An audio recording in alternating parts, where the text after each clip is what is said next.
Time to move on to the next stage of load with me. Before I go though, let me just address a couple things because I mean, you guys have been just amazing in your support and your comments and, you know, just really great in engaging with this.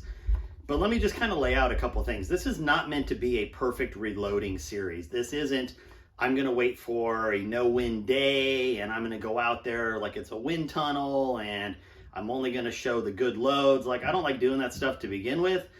But just so everybody understands, this is how I load, and really most of the videos I show are the same way. I just don't lay them out this way so you don't realize it. But reloading is not a perfect thing. We don't always have the best conditions. Many, if not everybody, has jobs that they have to work around. They have to schedule days to the range. I have a buddy that's a very high level shooter. He can get to the range like twice in a month. You know, it just doesn't work out. His nearest range is an hour and a half away. He has to go with somebody. It's, you know, it's not easy. So you got to make lemon out of lemonade. So as I go through this series, there are going to be things, whether it's this time or the next time I do it, where you go, oh, well, you know, like, how can you accept those results? Well, I can accept those results because it's real life. And I'd like to think that I've done enough shooting that I know how to at least kind of help work around that. And I obviously continue testing. A lot of this, you know, you see a test here and then we do another test and we do another test.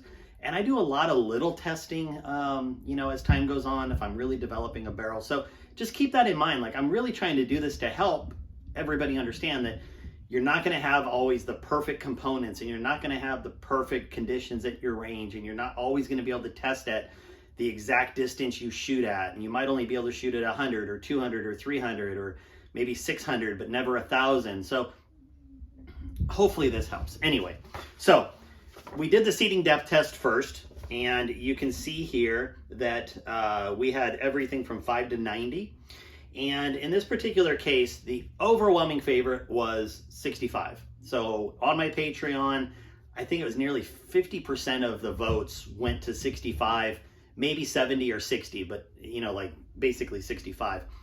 And I think in large on YouTube, I mean, you guys had a ton of votes and a lot of them were in that same range, 65, 70, somewhere in there. But there were quite a few that were in this 0 to 5 range. So I'll get to that in a minute.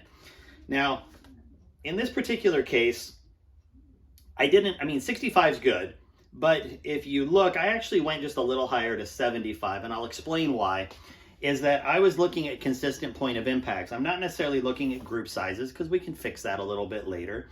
But what I'm looking for is consistent impacts on the target. And 65 was just a little bit low and centered.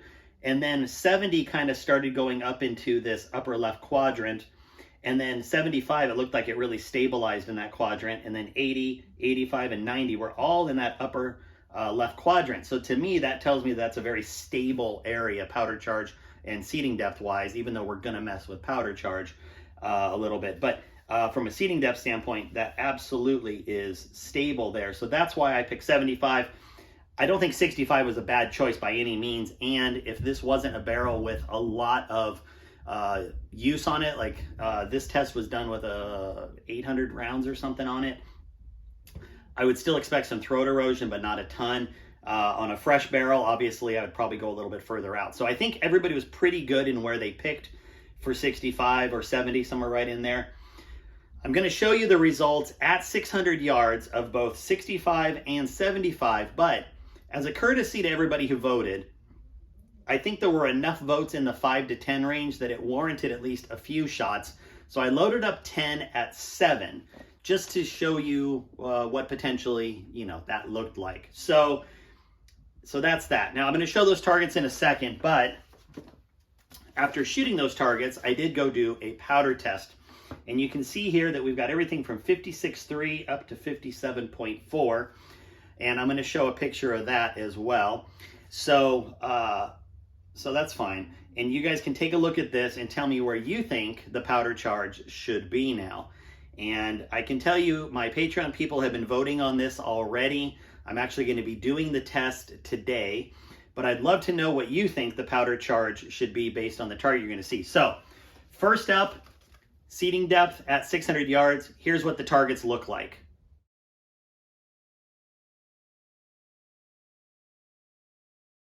So that was at 65, which was the Patreon favorite.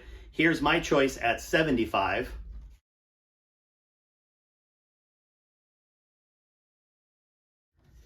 And then here's 10 rounds at setting number 7. Now, I will fully disclose the barrel was a little bit hot, but still within the range that I would shoot a match at. So I know there's people that are probably asking, what was the barrel like?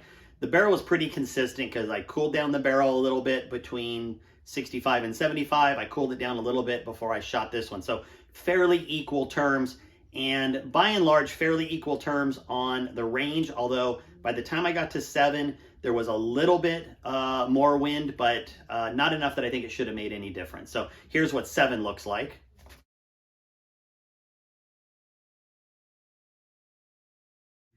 And now that you've been able to see those targets, here is an up close of the powder charges. Tell me in the comments below what you think the powder charge should be moving forward.